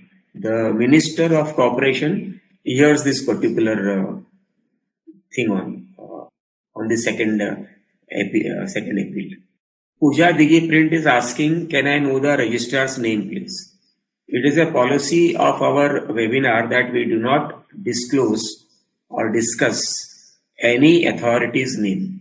So hence, we are not disclosing the name of any authority, neither we will ever do it. We do not want to disclose names. We have disclosed the name of the authority. That is more than sufficient. And the object of this webinar is to share experiences and not disclose names. Sushma has a query. If society is filed affidavit and saying something, will it be valid in front of the deputy registrar? Because fact produced in front of deputy registrar is different from affidavit given in court. जैसे उदाहरण के तौर पे अगर Mitesh sir के application पे अगर मानो 1 जनवरी 2019 को अगर ये चीज बनी हुई है, एप्लीकेशन पे उसने अर्जी दिया हुआ है, अनिल शर्मा ने अर्जी में 1 जनवरी 2019 को साइन कर दिया हुआ, मीटिंग वो कॉल करने के लिए। मीटिंग कॉल करना है 30 दिनों के अंदर। तो आपको ये एफिडेविट अगर देना है तो उसी अर्जी के पीरियड के अंदर ही देना है। बाद में अगर आप कोई अर्जी देते हो या एफिडेविट देते हो तो that is considered as an after thought और कानून में उसकी मान्यता नहीं है। Neither the deputy registrar is suppose to take cognizance या उस चीज का महत्व लेने की उसके पास अधिकार रहता है। Mister Anoop Patel is asking whether copy of order can be shared. Mister Anoop Patel, we wish to inform you कि this webinar is only about knowledge sharing and experience sharing. We are not going to share any documents on this thing unless and until it is issued by government, जैसे government के resolutions है या notice है, that we can share, but not this all this orders. Mister Mithesh, आपके लिए बहुत से प्रशंसा आई हुई है. You can go through the chat box. Many people have appreciated what you have done. They say thank you to you. Of course, you can see it in your chat box also. There is a query by Mr. Kinjal. I have submitted requisition letter for SGM to remove the optical fiber hub fixed in common space without permission of the general body. 50% members have signed, but SGM was never called. Already 3 months passed. Can I once again object why SGM was not called? Mister Kinjal, ये objections करना या reminders करते रहना और notice issue करना, this are all वो जिसको कहते हैं कि टाइम पास का काम है. ये आपने प्रॉपर एसजीएम का रिक्वेजिशन दिया हुआ है विद 50% मेंबर्स. आपका नेक्स्ट ड्यूटी है वो आप डेप्यूटी रजिस्ट्रार के पास में कंप्लेंट दाखिल करो, एप्लीकेशन दाखिल करो and tell them to call for a hearing and the registrar will of course dismiss the committee, जैसे मिस्टर मिथेश के केस में हुआ है. आप लेट ज्वाइन हुए, आपने पूरा उनका हिस्ट्री सुना नहीं, पर आप यूट्यूब में बाद में ही पूरा आप सुन सकते हो. People are asking whether YouTube will be available, but yes, we are all our webinars are there on YouTube. All our old webinars and our new webinars जो भी होंगे, we will definitely be publish it in the YouTube. I will put in the link also. I will take up question by Advocate Fatima Fauzdar. Most of the members today are fighting a lone battle against MC. A single member or more than 2 to 3 members. उनका कहना है कि ज्यादातर members अकेले होते हैं या 2 या 3 लोग ही जुड़ते हैं, बाकी नहीं जुड़ते हैं, और ये 1/5 मेजॉरिटी सिग्नेचर्स लेना भी पॉसिबल नहीं होता है. क्या 1 या 2 मेंबर कुछ कर सकते हैं क्या? फातिमा मैम, मैं आपको ये बता दूं कि मिथेश सर ने, जो एक साधारण से साधारण व्यक्ति है पूना के, उन्होंने खुद बोला कि 20 बरस तक वो रह रहे वहां पे, परेशानियां झेलते रहे, साधारण नागरिक की तरह वहां पे रहे. उनको पता नहीं था कानून क्या है क्या नहीं है. उन्हें अगल बगल में किसी को पूछा, किसी उनके जोशी अंकल से पूछा, किया. इस तरह बाकी लोग भी पूछ सकते हैं. अगर मिथेश सर को 1/5 से ज्यादा सिग्नेचर मिल सकता है तो बाकी लोगों को भी मिल सकता है. ये तो प्रयत्न करने के ऊपर है, कोशिश करने के ऊपर है. एफर्ट करेंगे तो क्या नहीं हो सकता है. आई थिंक एफर्ट करने से बहुत सी चीजें अचीव हो जाती है. हमारे जितने भी फ्रेंड्स यहाँ पे हैं, बाकी जो यूट्यूब में ज्वाइन होकर जुड़े सुनेंगे, वो भी एग्री करेंगे कि कोशिश करने से काफी कुछ हो जाता है. तो मेरा जवाब ये है कि 1/5 सिग्नेचर हासिल करना कोई मुश्किल नहीं है. उतना तो रैपॉर्ट सोसाइटी में रखना ही रखना है. अगर 1 या 2 या 3 मेंबर परेशान हैं, तो आप ये भी सोचिए कि 50% से ज्यादा मेंबर आपके मैनेजिंग कमेटी की हरकतों से, स्वभाव से परेशान है, दुखी है, तो वो साइन करेंगे. उनकी हिम्मत क्यों नहीं होती है? क्योंकि कई कारण तो ये होता है कि एक डर का फैक्टर होता है. सेकंड होता है कि भाई उनके पास में समय नहीं है. हेंस कई लोग, और भी कई कारण होते हैं कि भाई मैनेजिंग कमेटी के साथ में लड़ाई झगड़ा नहीं करना है, उनके साथ में उनके बैड बुक्स में नहीं आना है, उनके चमचागिरी करते रहना. ऐसे भी कई लोग हैं. 50% मेंबर ऐसे होते हैं जो समझते हैं कि मैं मैनेजिंग कमेटी के चमचागिरी करते रहूंगा तो हमारे को छोटा मोटा फेवर मिलता रहेगा. लेकिन यही कारण से मैनेजिंग कमेटी को प्रोत्साहन मिलता है गलत काम करने के लिए. उनको लगता है कि मेरे पास तो 50% मेजॉरिटी है, हम कुछ भी कर लेंगे, और बाकी 50% मेंबर्स के पास तो हिम्मत ही नहीं है, हम उनको दबा देंगे. अब आपका ये क्वेश्चन है, क्वेश्चन का लास्ट हिस्सा, कि व्हाट ऑप्शन डज 1 और 2 मेंबर्स हैव. एक सिंगल मेंबर भी काफी कुछ कर सकता है. अगर एक मेंबर को लगता है कि ये गलत काम हुआ है, तो that member can file an application under section 89A of the MCAs Act detailing all the nonsense that has been happening in the society. He can start a query. 89A के ऊपर हम ऑलरेडी वेबिनार कर चुके हैं. अगर आपको याद हो तो हमारा एक वेबिनार हुआ था जिसमें मिथेश की तरह एक नईमेश ब्रह्मभट्ट थे, वो भी एक ऑर्डिनरी सोसाइटी मेंबर थे. उन्होंने कार्यवाही किया. उनका कार्यवाही इस समय चल रहा है.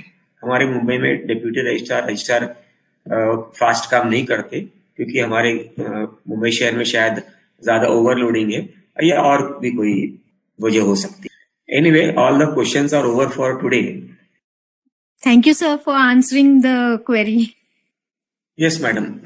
Fatima madam, do you have to say anything regarding experience of Mr. Mitesh? Your one of the offices is in Pune, and Mitesh also is from Pune. But Mr. Mitesh has definitely done a very wonderful work by taking on with the managing committee and bringing them to task. And hopefully after the elections, he will have a new committee who will work in the interest of everybody. I want to put up a point especially for Mitesh. Mitesh ने बताया कि उनका जो flat है वो है उनके father के नाम पे. Am I correct, Mitesh? Yes. तो आप एक फॉर्म आता है एसोसिएट मेंबर का फॉर्म है, आप उसे भर के सोसाइटी को दे दीजिए, तो आप सोसाइटी में आपके फादर के एसोसिएट मेंबर बन जाएंगे. उस फॉर्म के साथ में आपको 100 रुपए का एक चेक देना होता है. सोसाइटी के पास में कोई एक्सक्यूज नहीं है कि आपको वो एसोसिएट मेंबर नहीं बनाए. अगर आपने आपका एप्लीकेशन प्रॉपरली दिया हुआ है, आपके फादर का सिग्नेचर लगेंगे, आपका सिग्नेचर लगेगा, 100 रुपए का एक चेक लगेगा. This are the only requirement for becoming an associate member. By becoming an associate member, you can contest society elections, you can become managing committee members, you can attend all AGM, SGM, you can raise all types of questions, objections, etc., etc. You can ask for any and all documents. मतलब जो member original member कर सकता है वो सारा का सारे काम कानूनी ढंग से आप कर सकते हो. तो this is my strong advice to you. Please proceed on this one. I'll take up question by Mr. Atul. Sir एकच प्रश्न विचारू शकतो का? हाँ, थैंक यू वेरी मच. हमारे एक पहचान वाले एडवोकेट रवि ओक करके है अलीबाग से. मैं पेन में रहता हूँ. उन्होंने मुझे ये लिंक भेजी क्योंकि हमारी एक छोटी सोसाइटी है 14 लोगों की, 14 ही फ्लैट्स है. लेकिन हमारी बदकिस्मती ऐसी है कि फॉर द लास्ट 5 years 2016 में हमारी जो नई बॉडी बनी उनमें एक्चुअली 2016 में ऐसा हुआ था कि पूरे महाराष्ट्र में शायद ऐसा बोला गया था कि पहले वाली बॉडी खारिज करके गवर्नमेंट की तरफ से नई बॉडी बनाई गई, ऐसा कुछ था. तो तब से आज तक एक भी एजीएम नहीं हुई. और जो हमारे अध्यक्ष है उन्होंने पूरे कामकाज खुद के हाथ में लेके पूरा अभी 5 साल खुद ही सब कुछ काम किया. और हम लोग ने जैसे अभी एक मैडम बोली कि डर लगता है या जाने दो ऐसा होता है, अभी तक ध्यान नहीं दिया. और अभी 5 साल कंप्लीट होने के बाद उन्होंने बोला कि हम लोग अभी रिजाइन कर रहे हैं, और लेकिन जो भी खर्चा होता है हमारे सोसाइटी में छोटा मोटा तो हम लोग थोड़े थोड़े पैसे निकालते हैं. तो बीच में ड्यूरिंग लास्ट 2 years 4 जनों का जो फ्लैट है उसका ट्रांसफर हो गया था. तो वो 40,000, हम लोग 10,000 रुपए लेते हैं हर एक जन से जब भी ट्रांसफर होता है. तो 40,000 रुपए का खर्चा अगर हमारे पास 40,000 है शायद, या उसमें से कुछ खर्चा हो गया है, तो वो पैसा किधर है? क्योंकि एक 10,000 का खर्चा के लिए हम लोग ने 700 रुपए निकालने का सोचा था. तो कुछ मेंबर्स के समझ में आ गया कि कुछ तो गड़बड़ है. और बाद में हम लोगों ने जो पूरा इकट्ठा ही आदमी सब कुछ करता है, जो 5 जन की कमिटी है उसमें से जो एक भी एजीएम नहीं, एक भी मीटिंग नहीं पूरे 5 साल में. ऑडिट तो होते रहता है लेकिन हम लोग ने कभी किसी पे साइन नहीं किया है.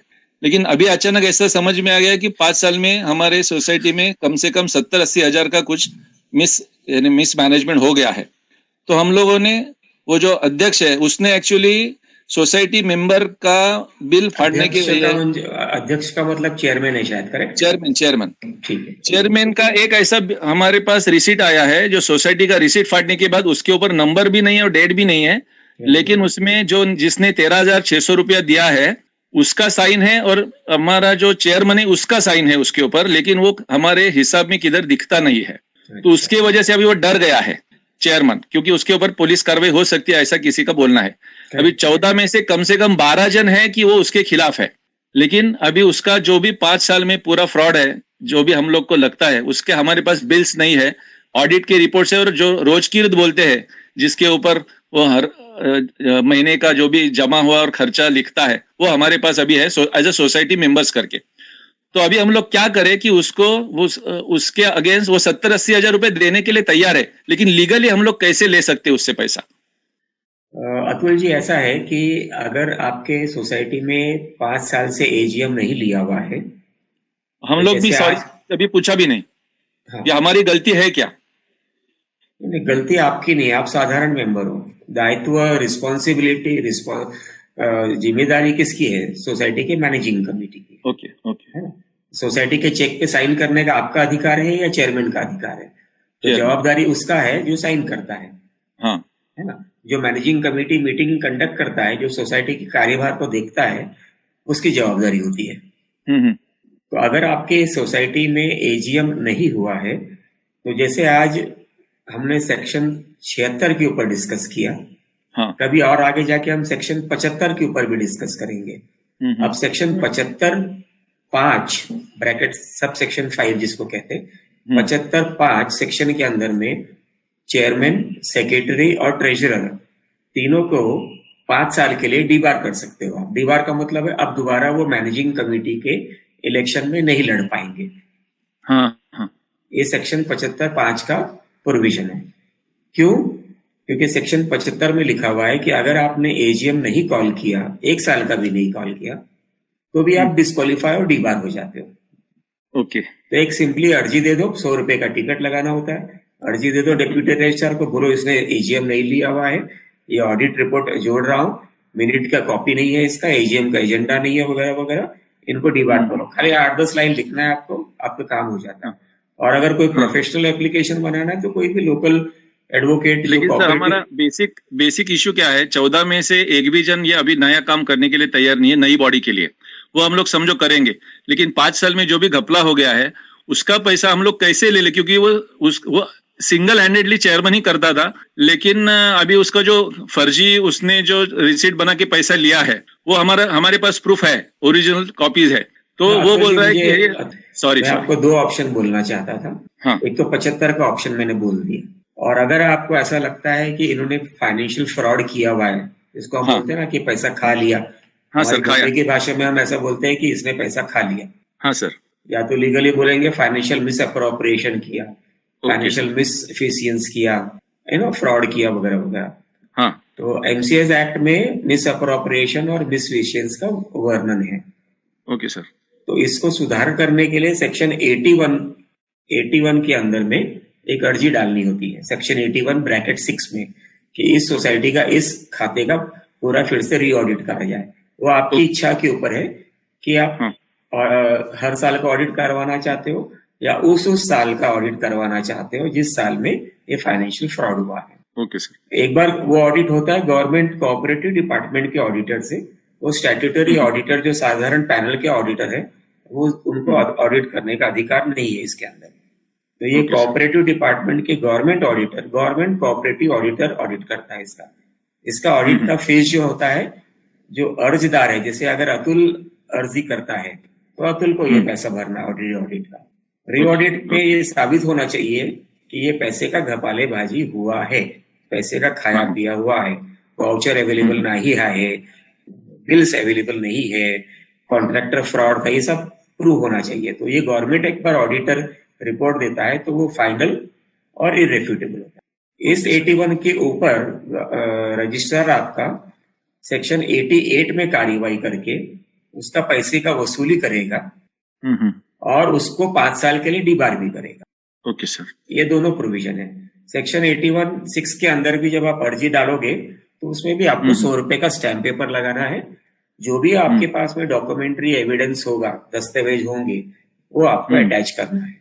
इस अर्जी को एक आदमी नहीं 10 आदमी भी साइन कर सकता है।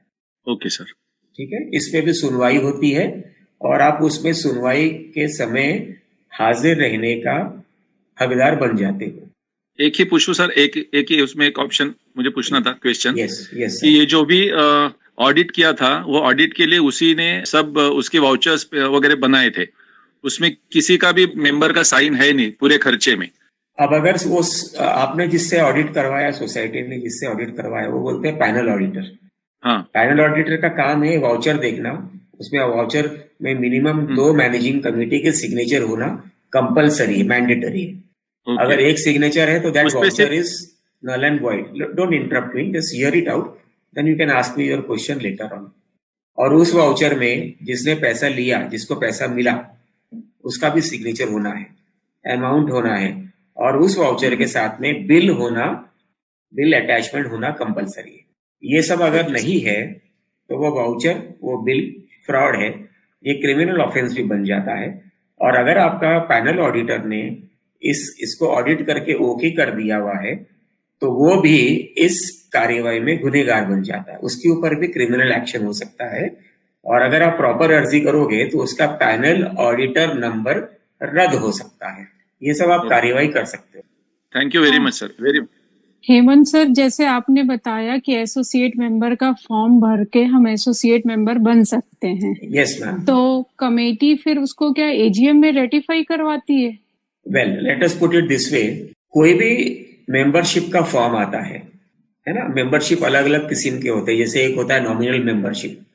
नॉमिनल मेंबर कौन हुआ? आपका भाड़े करू टेनेंट, उसको जैसे आप किसी को भाड़े पे रखते हो आपके फ्लैट पे, तो उसका नॉमिनल मेंबरशिप फॉर्म होता है, 27 नंबर है या 11 नंबर है, दोनों फॉर्म भरना होता है और उसमें 100 रुपए का फीस अटैच करना पड़ता है, तो उसको नॉमिनल मेंबरशिप बोला। अब आपका सेल डीड बना या गिफ्ट डीड बना या सेल सर्टिफिकेट आया ऑक्शन प्रोसीडिंग्स में, या तो कोर्ट का कोई डिग्री आया, तो इसका सबका एप्लीकेशन बनना है, ट्रांसफर फॉर्म्स आना है। जैसे उदाहरण के तौर पे 4 नंबर हुआ, 21 नंबर हुआ, 23 नंबर हुआ। फिर बाद में उसमें मेंबरशिप फीस आना है, मेंबरशिप एंट्रेंस फीस हुआ 100 मेंबर पर मेंबर का। अगर उसमें एग्रीमेंट पे 2 मेंबर हैं तो 2 एंट्रेंस फीस आना है, मतलब 200 रुपये आना है। फिर मेंबरशिप ट्रांसफर फीस होती है 500 रुपए की। फिर शेयर ट्रांसफर प्रीमियम है, अगर मुंबई शहर में फ्लैट है तो 25,000 रुपए है। फिर उस फ्लैट के अगेंस्ट में कोई लीन या मॉर्गेज तो नहीं है, वो देखना है। फिर उस फ्लैट के अगेंस्ट में कोई आउटस्टैंडिंग डिफॉल्टर है या नहीं है, वो देखना है। ये सारा का सारा देखने का काम किसका है? ये सारा का सारा देखने का काम सिर्फ और सिर्फ सेक्रेटरी का है। ठीक है, ये काम चेयरमैन का भी नहीं है, ट्रेजरर का भी नहीं है, और बाकी मैनेजिंग कमेटी का भी नहीं है। ओके, सिर्फ सेक्रेटरी का है। या तो अगर उस सोसाइटी में अगर कोई लीगल एडवाइजर रखा हुआ है तो उसको ये सब काम, उसका काम है ये सब स्क्रूटनी करने का। इसी तरह एसोसिएट मेंबर का जब फॉर्म आता है तो इसका भी स्क्रूटनी करने का अधिकार, सोल अधिकार, अकेला अधिकार सिर्फ और सिर्फ सेक्रेटरी का है। अप्रूव करने का काम भी सिर्फ और सिर्फ सेक्रेटरी का है। सेक्रेटरी का काम है कि ये सारी अर्जियां मैनेजिंग कमेटी के मीटिंग में रखे और वहां पर रेटिफिकेशन होता है। ओके, जनरल बॉडी का अधिकार रेटिफिकेशन का बिल्कुल भी नहीं है। एजीएम के एजेंडे में कई सोसाइटी लिखती है रेटिफाई मेंबर्स न्यू मेंबरशिप्स, ये अधिकार नहीं है, ये agenda itself is false. You can maximum put, let me complete ma'am, you can maximum put to agenda में welcome new members, that's it. ताली बजाओ उस समय, वेलकम करो, बात खत्म करो। पर रेटिफाई करने का मतलब ये है कि क्या एजीएम ये बोल सकता है कि भाई सुषमा मैडम का मेंबरशिप हम रिजेक्ट करते हैं, रेटिफाई नहीं करते, इसको कैंसिल करो, इसको भगा दो सोसाइटी से? क्या वो कर सकती है? उसको अधिकार नहीं है। क्या एजीएम का कोई भी मेंबर देख सकता है कि चेक आया या नहीं आया? क्या एजीएम का कोई भी मेंबर देख सकता है कि 4 नंबर फॉर्म ठीक है या नहीं है, एग्रीमेंट ठीक है या नहीं है, फॉर्म नंबर 21 है, 23 है, 20(1) है, 20(2) है, मॉर्गेज हुआ है या नहीं हुआ? ये सब देखने का काम किसका है? अगर आपके 100 मेंबर की सोसाइटी है और एजीएम में 25 लोग आते हैं तो सारे एप्लीकेशन फाइल, ट्रांसफर फाइल सारे 25 मेंबर में घुमाओगे? तो ये अनवाइज थिंग है, बुद्धिमानी का काम नहीं है ये चीज। क्योंकि मैं मेंबर हूँ फ्लैट की और मेरे हस्बैंड नहीं थे, तो मेरे किसी भी मैटर में उनको बोलने नहीं दिया जाता था, तो मैंने उनको एसोसिएट मेंबर बनाया। तो अभी उन्होंने मुझे मेल लिख के बोला है कि it will be ratify in AGM, so if agenda will come, can I challenge that agenda? There is no need of doing that. 1 महीने अगर आपने अर्जी दिया हुआ है, आपने रबर स्टैम्प एक्नॉलेजमेंट ले लिया हुआ है सोसाइटी से, 1 महीने का समय लो। 1 महीने का समय क्यों लेना है? क्योंकि एसोसिएट मेंबर का फॉर्म आते वाले मैनेजिंग कमेटी में रेटिफाई करना है। मैनेजिंग कमेटी की मीटिंग 1 महीने में होनी है, आपका अर्जी का फैसला भी 1 महीने में होना है। 1 महीने में अगर उन्होंने आपका जवाब नहीं दिया, कंप्लेंट करो और बोलो सुनवाई लगाई इस चीज के ऊपर। और आप अगर ज्यादा इंटरप्राइजिंग हो, डायनेमिक हो, कंज्यूमर कोर्ट में फाइल करो और बोलो एसोसिएट मेंबर का फॉर्म ग्रांट नहीं किया, इन्होंने मेरा इंसल्ट किया हुआ, मेरा ये नुकसान हो गया, मेरा वो नुकसान हो गया, जस्टिफिकेशन दे दो, कंज्यूमर कोर्ट में केस फाइल करो।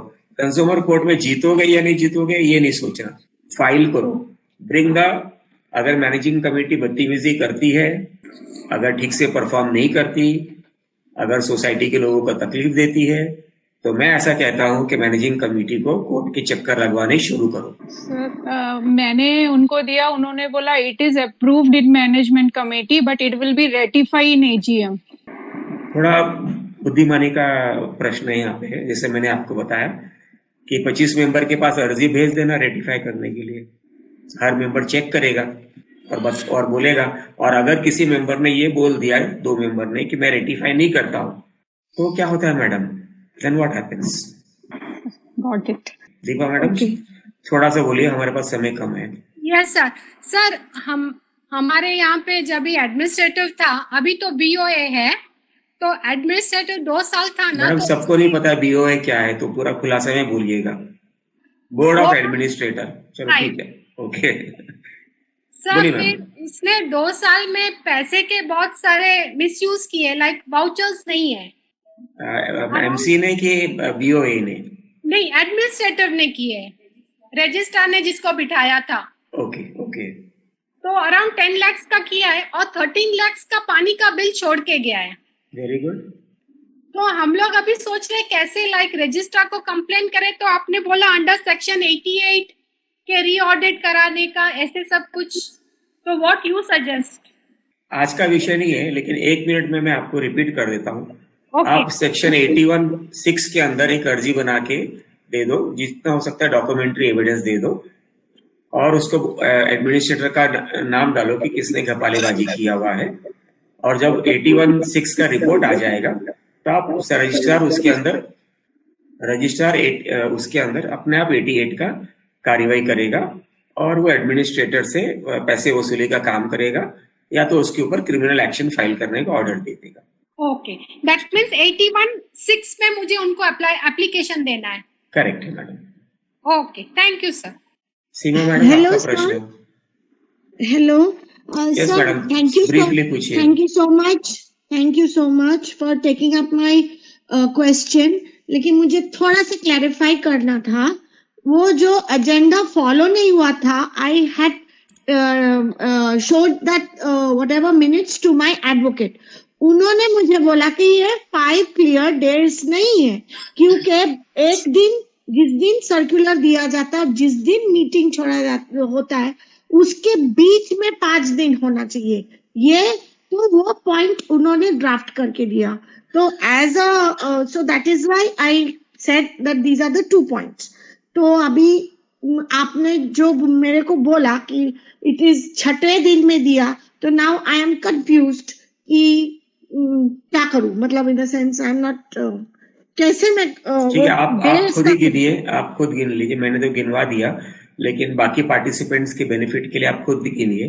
आपका एजेंडा सर्कुलेट हुआ 9 तारीख को साइन किया हुआ एजेंडा सर्कुलेट हुआ, बात ठीक है? हाँ जी, देखिए 9th को छोड़ के और 14 को छोड़ के बीच में आता है, these are the 2 days he said you can not count, he said 10, 11, 12, 13, तो 4 दिन हुआ, तो 5 दिन क्लियर डेज होना चाहिए था। ये मुझे समझाया। किसने समझाया मैडम ये आपको? किसने समझाया ये चीज? मेरा लॉयर ने।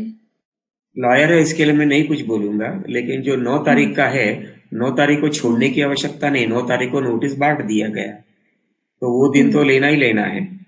14 तारीख को जो मीटिंग हुई, उसके पहले के जितने भी दिन हैं वो आपको सारे के सारे लेने हैं। ओके।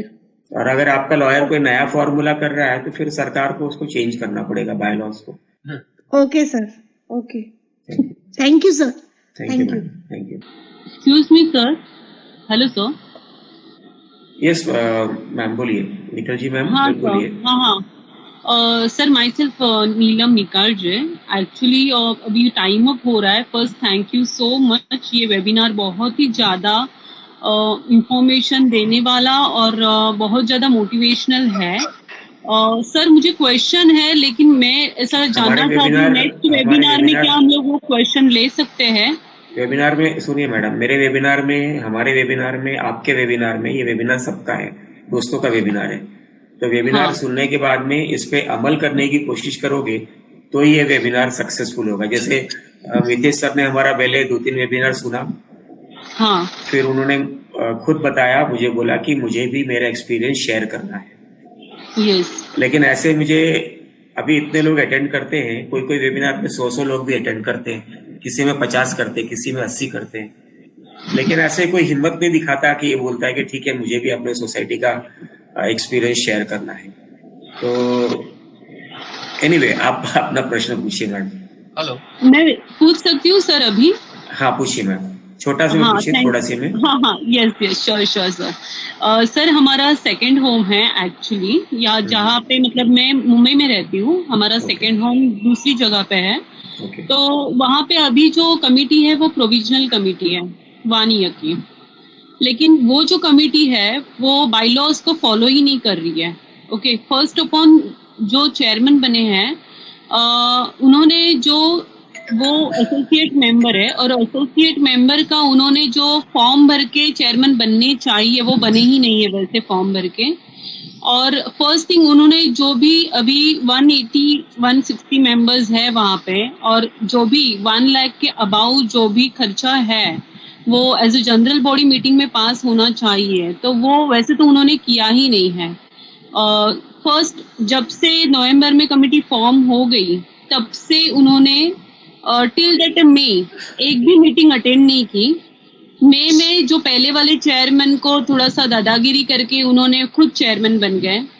तो क्या हम रजिस्टर के पास उसका बाईलॉज से कंप्लेंट कर सकते हैं और कैसे कर सकते हैं? Thank you so much. आप साधारण पेपर में भी आपके ब्रीफ फैक्ट जो आपने मुझे बताए, थोड़ा सा और ज्यादा खुलासा करके, थोड़ा सा और डिटेल करके, अगर कोई डॉक्यूमेंट्री एविडेंस है आपके पास, वो अटैच करके आप अर्जी दे सकते हो। उसमें कोर्ट फी लगाने की आवश्यकता नहीं है। और बाद में आपको सिर्फ रजिस्ट्रार को फॉलो अप करना है। अगर आपकी प्रॉपर्टी मुंबई में है, रजिस्ट्रार मुंबई का है, तो शायद आपको एक्स्ट्रा फॉलो अप करने की आवश्यकता पड़े, लेकिन आपका काम हो जाएगा। और फिर भी अगर नहीं होता है एक्स्ट्रा कोई काम, तो जैसे मैंने और लोगों को बताया, सेक्शन 81 का सहारा ले सकते हो। सेक्शन 81 ही बस एक ही सेक्शन है जिसका सहारा लेके आप आगे बढ़ सकते हो। बैलेंस शीट वगैरह अटैच कर दो, आपका काफी हद तक काफी कुछ काम हो सकता है। और फिर भी अगर आपको ऐसा लगता है कि इंक्वायरी करने की जरूरत है, तो सेक्शन 89A के अंदर में 100 रुपए का टिकट लगा के अर्जी डाल दो। फॉर बेनिफिट ऑफ एवरीबडी मैं आपको ये बता दूं कि कोई भी अर्जी सेक्शन के अगर अंडर में डालोगे रजिस्ट्रार के पास में, तो उसके अंदर 100 रुपए का टिकट लगाना कंपलसरी है। sir, which 100 rupees? On a simple paper ना sir, on a plain paper ना only? Yes, you can give it on plain paper. 100 रुपए का कोर्ट फी लगाने की जरूरत है। Court fee, okay. कोई भी कोर्ट में जाके नीचे कोर्ट फी का काउंटर होता है, वहां से आप ले सकते हो और कोर्ट फी भी लगा सकते हो। I think now Maharashtra government has also allowed, I am not sure though, but Maharashtra government has also allowed e-fees also by using the IGR website. तो वहां पर भी आप फीस भर के वो भी आप कर सकते हो, ऐसा प्रोविजन है। थोड़ा सा ढूंढ लीजिए, मिल जाएगा वो। Okay sir. और सर इसके लिए 1/5 मेंबर की जरूरत है कि, because I don't know, because this is my second home, so I quite don't know about that other people. नहीं, कोई जरूरत नहीं है, किसी भीड़ भड़क की भी कोई जरूरत नहीं है। अकेला आदमी बहुत कुछ कर सकता है, आप भी कर सकते हो, आप करिए। Okay, thank you so much sir. Thank you. Hello, can I ask? Yes. See, I have just a very short question. The treasurer has resigned and no new treasurer has been appointed. Can the accounts be submitted without a new treasurer being appointed? Balance sheet has to mandatorily have 3 signatures. 3 mandatory signatures are chairman, secretary, treasurer. The managing committee may appoint a treasurer from amongst its existing managing committee strength. Correct. पर appoint नहीं किया है।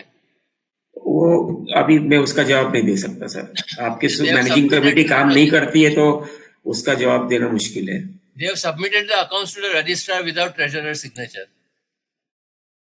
हाँ, तो approach the registrar, make a complaint, follow up. अभी जितना भी हमने बात किया उसका आसरा लेके, सहारा लेके, सपोर्ट लेके आप फाइल करो।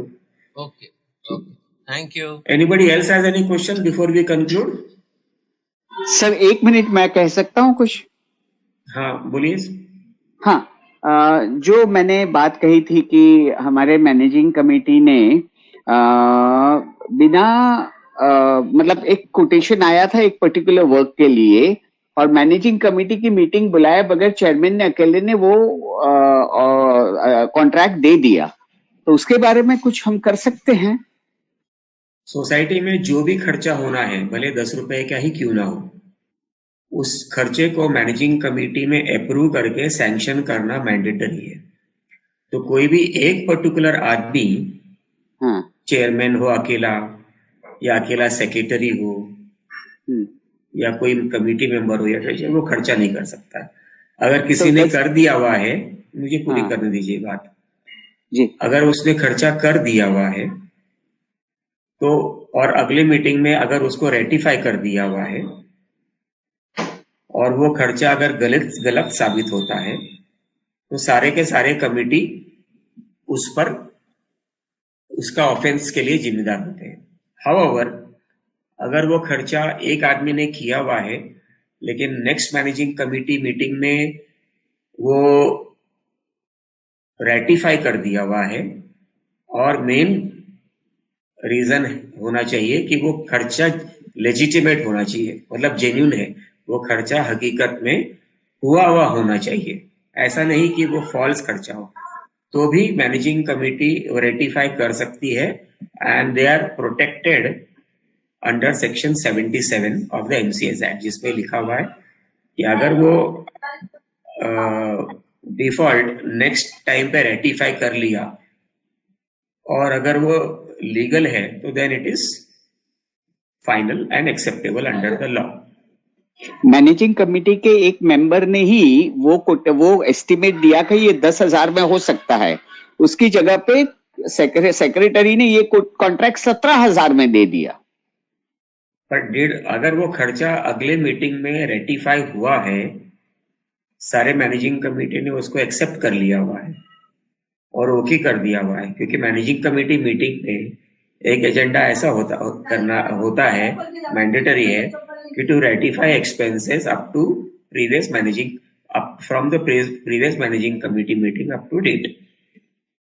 तो अगर ऐसे में अगर रेटिफाई कर लिया हुआ है, तो then it is all right. That member has also accepted, and if that member has a grievance, then of course he can always file an application under section 81 or even under 89A and proceed further.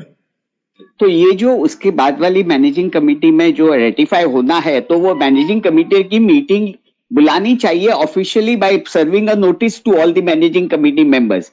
ऐसा कोई notice ही सर्व नहीं किया और एक meeting बना के ऐसे ही उसको मैनेजिंग कमेटी मीटिंग रजिस्टर में लिख दिया। ठीक है सर, आप अपना रजिस्टर में ये सारे पॉइंट्स का कंप्लेंट कर दो and tell him to conduct an inquiry.